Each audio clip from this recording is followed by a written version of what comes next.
오늘 또 그대의 최고의 날입니다. 임은미 선교사 묵상입니다. 2022년 3월 7일 월요일 최고의 날. 그 누군가를 하나님께 돌아오게 해야 하는 책임이 나에게는 없는가? 에스겔 3장. 어제는 필그림 교회에 설교를 했는데 정말로 오랜만에 주여 삼창을 간절히 부르짖으며 기도하는 청년들 예배에 참석했다는 그런 생각이 들었다. 찬양 인도하는 분들도 얼마나 함께한 청년들이 참된 예배를 드리기 원하는지 그야말로 비장한 각오를 갖고 예배 인도에 임하는 것을 볼 수 있어서 오랜만에 예배의 신선한 감동을 갖게 해준 예배였다고 하겠다.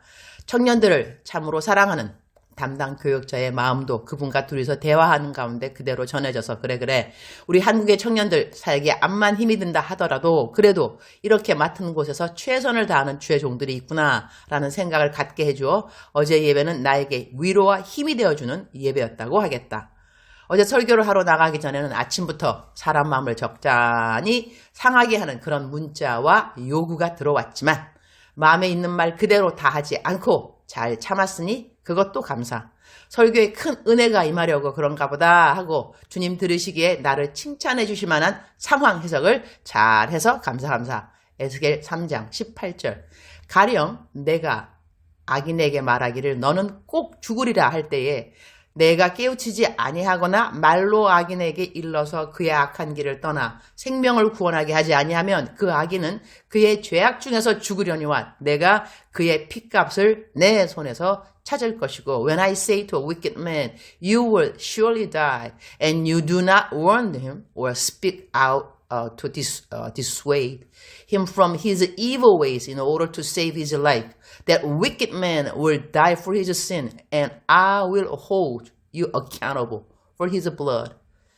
나는 기도를 할 때 유튜브에서 통성 기도에 듣는 찬양을 틀어놓고 기도를 하는 편이다. 그 찬양 메들리 중에 오 예수님 이제 옵니다.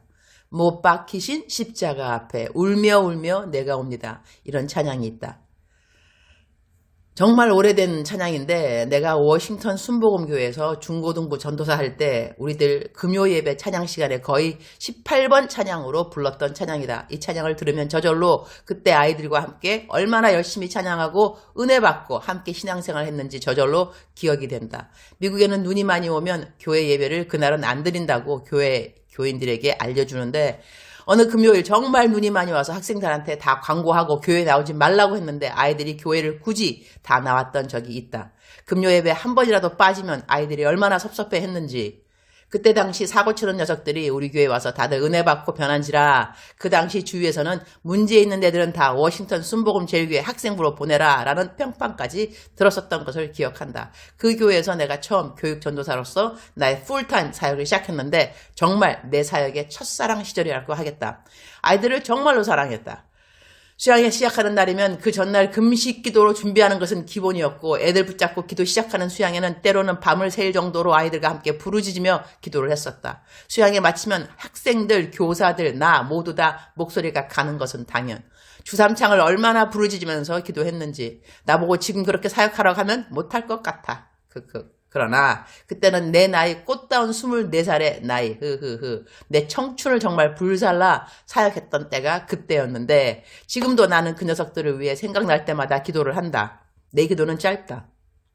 주님, 제가 가르친 모든 학생들을 기억하시죠? 단 한 명도 천국에서 만나지 못하는 일이 없도록 모두 다 신앙생활을 잘하다가 다시 만나게 해주세요. 이렇게 기도한다. 이 학생들뿐 아니라 내가 조금이라도 하나님의 말씀으로 영향력을 미친 모든 사람들을 꼭 천당에서 만나게 해달라고 나는 기도를 드린다. 요즘 계속 생각나는 그 당시에 중고등부 학생이 있다. 하나님과 관계가 소원해진 것 같아 얼마 전에 개인톡을 넣고 묵상한 게 보내보라고 했는데 보내지 않는다. 잘 있냐고 했더니 잘 있다고 한다. 그냥 잘 있는 거 아니라 하나님과의 관계에서 잘 있느냐고 했더니 대답하지 않는다. 어제도 오 예수님 내가 옵니다. 못 박히신 십자가 앞에 울며 내가 옵니다. 그 찬양과 함께 기도를 하는데 이 녀석이 계속 생각났다. 그리고 오늘의 본문 말씀에 이 녀석이 또 생각난다. 가령 내가 악인에게 말하기를 너는 꼭 죽으리라 할 때에 내가 깨우치지 아니하거나 말로 악인에게 일러서 그의 악한 길을 떠나 생명을 구원하게 하지 아니하면 그 악인은 그의 죄악 중에서 죽으려니와 내가 그의 핏값을 내 손에서 찾을 것이고 나는 에스겔 같은 선지자는 아니다. 누군가에게 가서 그 사람의 죄를 깨우쳐 주지 않으면 하나님이 그 사람의 죄를 나에게 지우겠다고 하나님은 나에게 말씀하지 않으셨다. 그러나 끝까지 모든 사람들을 사랑하고 하나님께 가까이 나오게 하는 사명은 나에게 있음을 알고 있다.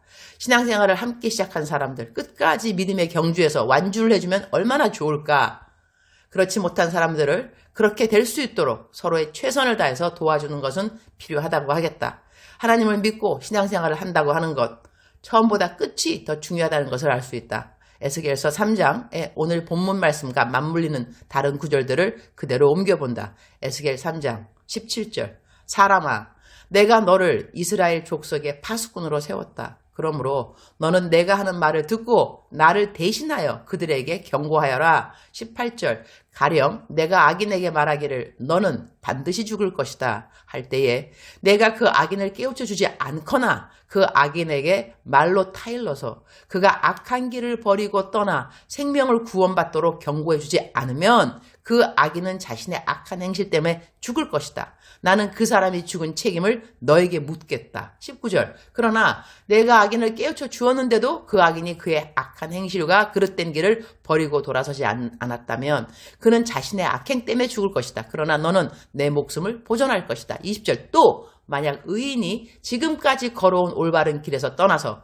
악한 일을 할 때에는 내가 그 앞에 올무를 놓아 그 의인 역시 죽게 할 것이다. 내가 그를 깨우쳐 주지 않으면 그는 자기가 지은 그 죄 때문에 죽을 것이다. 그리고 그가 이미 행한 의로운 행실은 하나도 기억되지 않을 것이다. 그러나 그 사람이 죽은 책임은 내가 너에게 묻겠다. 21절 그러나 의인이 범죄하지 않도록 내가 깨우쳐 주어서 그 의인이 범죄하지 않았으면 그는 경고를 달게 받았기 때문에 반드시 살게 되고 너도 내 목숨을 보존하게 될 것이다. 주님 오늘 또 최고의 날입니다. 오늘 본문 말씀을 묵상하면서 제가 평상시 참으로 좋아하던 내 믿음 생활의 여정에 지침을 삼고 있는 히브리서 13장 7절 말씀이 저절로 떠오르네요. 하나님의 말씀을 너에게 일러주고 너희를 인도하던 자들을 생각하며 그들의 행실의 결말을 주의하여 보고 그들의 믿음을 본받으라. 제가 하나님의 말씀을 끝까지 잘 따라가는 자가 되기를 기도합니다. 그러나 나만 끝까지 믿음의 여정을 완주하는 데서 만족하지 않고 내 이웃들 역시 이 믿음의 여정을 함께 잘 완주하도록 제가 그때그때 받은 하나님의 말씀을 잘 순종하도록 도와주옵소서. 오늘은 이 묵상 말씀을 요즘 계속 생각나는 그 제자에게 보내려고 합니다. 기도도 함께 음성 메시지로 보내놓으려고 합니다. 그 제자가 어떤 일로 주님과 소원하게 되었는지는 주님이 아시오니 그 제자가 주님께 갖고 있는 섭섭함을 내려놓고 주님께 온전히 다시 돌아오도록 도와주옵소서. 오늘 저는 멘토링 사역이 있습니다. 하나님 안에서 더더욱 견고한 믿음의 뿌리를 내리는 데 도움이 되는 멘토링이 되게 하여 주옵소서. 주님 사랑합니다. 주님 감사합니다. 오늘 또 우리 주님 저를 보시면서 하루 종일 기쁘시면 참 좋겠습니다. 사랑하는 그대여 출석 부르고 있습니다. 대답하셔야죠. 사랑하는 그대. 억만 번 더 들어도 기분이 좋은 말 들으면 들을수록 더더욱 힘이 생기는 사랑하는 내 딸아, 사랑하는 내 아들아. 하나님께서 우리들에게 허락해 주시는 여러 가지 명령들 있는 것 같습니다. 어떻게 살아라, 율법적인 그러한 명령도 있겠고요. 또 누구는 용서해라. 또 용서하기 싫은 사람이지만 용서해야만 되는, 어떨 때는 참 하나님의 명령이 버겁다. 내가 이것을 꼭 해야 되나 그러한 생각이 들 수도 있겠습니다. 그러나 내가 이걸 꼭 해야 되나 하는 그 순종의 어려움보다는 나는 하나님을 너무너무 사랑해. 정말 사랑해. 더더욱 사랑하고 싶어. 하나님을 사랑하는 그 마음, 그 순도, 그 강도가 하나님이 나에게 뭐뭐 하라 하는 그 명령하시는 것 같은 그 말씀을 지켜야 하는 버거움보다 더 뛰어넘기를 그러한 저희들이 되었으면 참 좋겠다. 그런 생각을 하게 됩니다. 우리에게 허락하시는 많은 명령들을 우리는 하나님의 사랑하는 그 마음이 있으면 사실 버겁지 않게 행할 수 있습니다. 에스겔 같은 경우도 예레미야 같은 경우도 다니엘 또 이사야 다 이제 이 모든 하나님 하신 말씀을 지켜냈는데요. 그들이 이렇게 지켜낼 수 있었던 것은 비결은 다른 것이 아니라고 생각합니다. 그들은 하나님을 알았다는 것이죠. 하나님이 얼마만큼 하나님의 백성들을 사랑하는지를 알았고 자기들을 사랑하는지를 알았기 때문에 그 모든 명령을 순종할 수 있었다고 저는 생각합니다. 사랑하는 그대여, 그대는 하나님을 사랑하시는지요? 우리 스스로에게 물어볼 질문이라고 생각합니다. 어쩌면 매일같이 나는 하나님을 사랑하는가? 우리 너무나 좋아하는 로마서 8장 28절 말씀, 롬 88, 뭐라 이렇게 사람들이 뭐라고 말하죠? 롬 8, 28 이렇게 말하죠. 하나님을 사랑하는 자에게 거기 처음에 들어 나오는 말은 하나님을 사랑하는 자에게 모든 일이 협력하여 선을 이룬다고 했습니다. 하나님을 사랑하지 않는 자들에게는 모든 일이 협력해서 선을 이룰 리가 없죠. 그러나 하나님을 사랑하는 자들에게는 그래서 우리는 그 말씀을 하나님 앞에 약속의 말씀으로 선포할 때 중요한 질문이 항상 있는 것 같습니다. 나는 하나님을 사랑하는 자인가? 하나님이 이러한 축복을 주시겠는데 나는 하나님을 사랑하는 자인가? 오늘 하루를 살아가시면서 사랑하는 그대여, 암만 힘이 드는 상황이라 하고 사면 초가이고 또 남들이 나 이해하지 못하고 정말 서럽고 억울하고 고통스럽고 그렇게 할지라도 그래도 이러한 in midst of this 이러한 가운데서도 우리는 나는 하나님을 사랑하는 자인가 한번 물어보면서 오늘 하루를 힘차게 하나님을 사랑하는 마음과 함께 동행했으면 좋겠습니다. 사랑하는 그대여, 사랑합니다. 사랑하는 그대여 축복합니다. 오늘 또 그대의 최고의 날입니다.